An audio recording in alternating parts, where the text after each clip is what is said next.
Hi friends, welcome to my channel.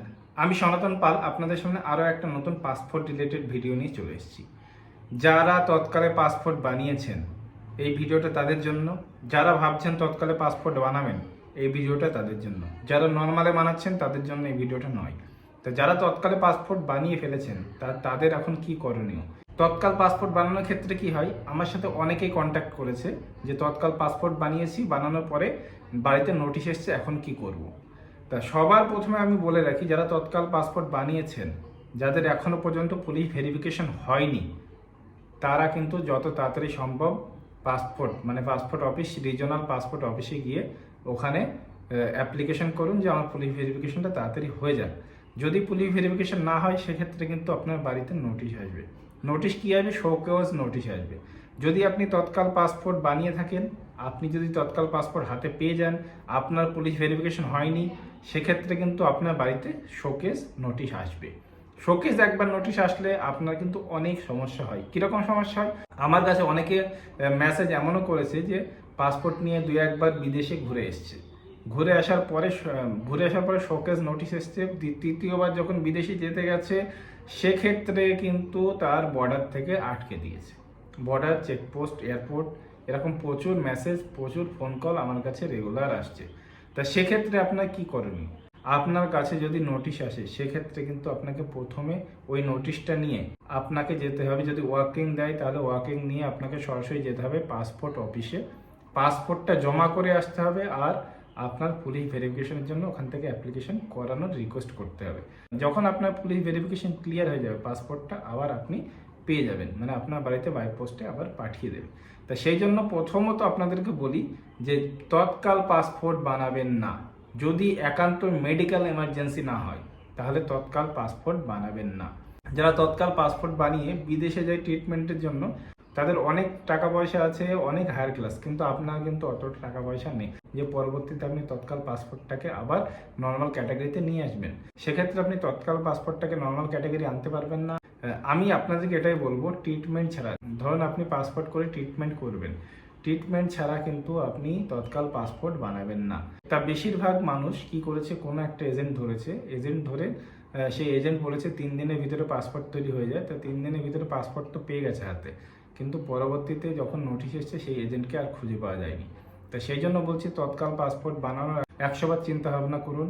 যদি medical emergency না হয় তৎকাল পাসপোর্ট বানানোর কোনো দরকার নেই, আপনি নর্মাল ক্যাটাগরিতে পাসপোর্ট বানান। এখন নর্মাল ক্যাটাগরি পাসপোর্ট ভারতবর্ষের যে কোনো জায়গায় সঠিক টাইমে সব কিছু হয়ে গেলে 21 দিনের ভিতরে আপনি নর্মাল পাসপোর্ট পেয়ে যাবেন।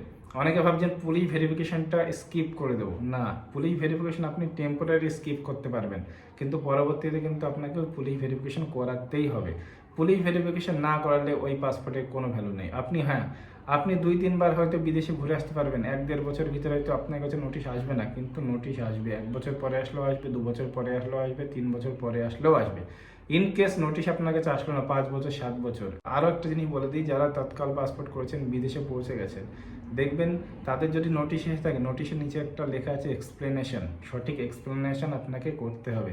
আপনি বাই পোস্টে চিঠি পাঠান, আরপিওতে চিঠি পাঠান আপনার ফাইল নাম্বার দিয়ে।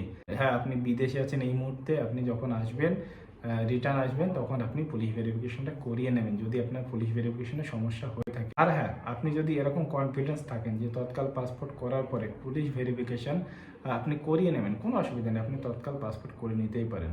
তা বেশিরভাগ মানুষেরই কি হয়েছে আমি দেখেছি, ওই যে মানে টাকা পয়সা দিয়ে তৎকাল পাসপোর্টটা করিয়ে কিন্তু ফেসে গেছে।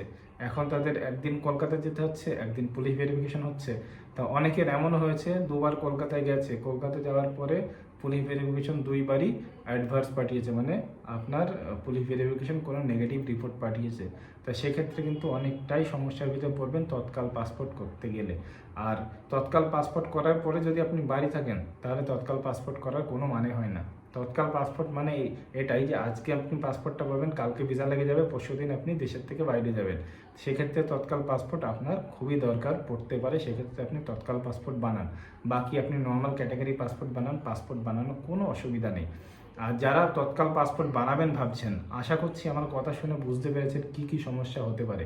এখনও অনেকের মনে প্রশ্ন থাকতেই পারে, না এসব ফালতু কথা নয়। আমি আপনাদেরকে কারো পার্সোনাল ডিটেলস শেয়ার করতে পারছি না।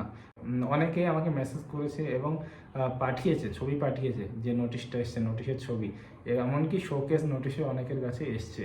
তা সেই জন্য বলছি, শোকেস নোটিশ আপনার কাছে চলে আসলে আপনি কিন্তু বাইরে যেতে পারবেন না ওই পাসপোর্টটা নিয়ে। তা যেহেতু পাসপোর্টটা নিয়ে বাইরে যেতে পারবেন না, তাহলে পাসপোর্ট থাকার মানে আর না থাকার মানে একই ব্যাপার।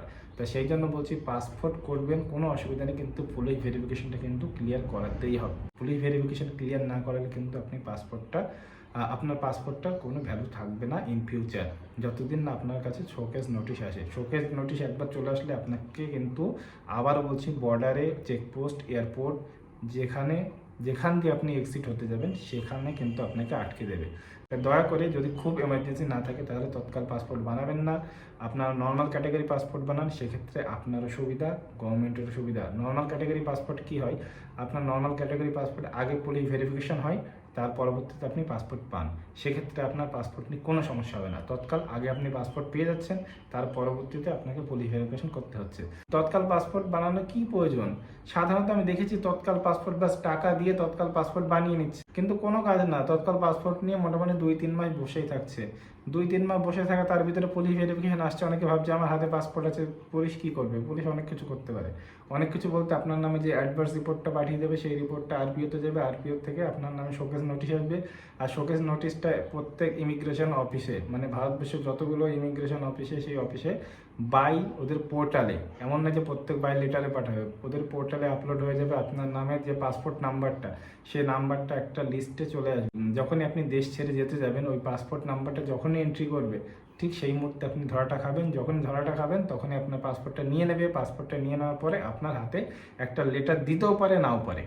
আপনার পাসপোর্টটা নিয়ে নেবে, নিয়ে বলবে যাও, এবার বাড়ি যাও। ধরুন আপনি কোনো এজেন্টকে ধরে বিদেশে যাচ্ছেন, আপনার কিন্তু 1 লাখ টাকা, 2 লাখ টাকাও কিন্তু আপনার ওখান থেকেই নষ্ট হয়ে যেতে পারে। সেই জন্য বলছি, তৎকাল পাসপোর্ট বানানোর আগে আপনি 100 বার ভাবুন। যদি আপনি পুলিশ ভেরিফিকেশন রিপোর্ট ক্লিয়ার করাতে পারেন, সেক্ষেত্রে আপনি তৎকাল পাসপোর্ট করান, আর না হলে করাবেন না। তৎকাল পাসপোর্ট করালে এই সমস্যা হতে পারে। তা যারা এখন তৎকাল পাসপোর্ট করে ফেলেছেন, হাতে পেয়ে গেছেন, তারা কি করবেন? তারা একটা কাজ করুন, যত তাড়াতাড়ি সম্ভব, যদি শোকেস নোটিশ না এসে থাকে, যদি আপনার পুলিশ ভেরিফিকেশন কমপ্লিট হয়ে যায়, তাহলে কোনো অসুবিধা নেই। আপনার পুলিশ ভেরিফিকেশন যদি কমপ্লিট হয়ে যায়, কোনো অসুবিধা নেই। যদি পুলিশ ভেরিফিকেশন কমপ্লিট না হয়, তাহলে যত তাড়াতাড়ি সম্ভব অ্যাপয়েন্টমেন্ট নিন। অ্যাপয়েন্টমেন্ট নেওয়ার পরে আপনি আরপিওতে যান, আরপিওতে গিয়ে আপনি রিকোয়েস্ট করুন যে আপনার পুলিশ ভেরিফিকেশন করিয়ে দিতে। যদি একবার পুলিশ ভেরিফিকেশন হয়ে যায়, আপনার পাসপোর্টটা আর কোনো অসুবিধা নেই।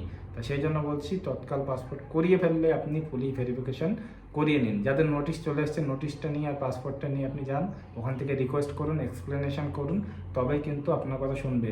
এর পরবর্তী, মানে শোকেস নোটিশ এসে গেলে কিন্তু কোনো কথা শুনবে না। আপনার পাসপোর্টটা নিয়ে নেবে, তার পরবর্তীতে পুলিশ ভেরিফিকেশন ওরা দিয়ে দেবে। ভেরিফিকেশন ক্লিয়ার হলো, না হলো বাস, পাসপোর্ট ওদের কাছে থেকে গেল। তো সেই জন্য বলছি, আপনি চেষ্টা করুন নর্মাল ক্যাটাগরি পাসপোর্ট বানাতে।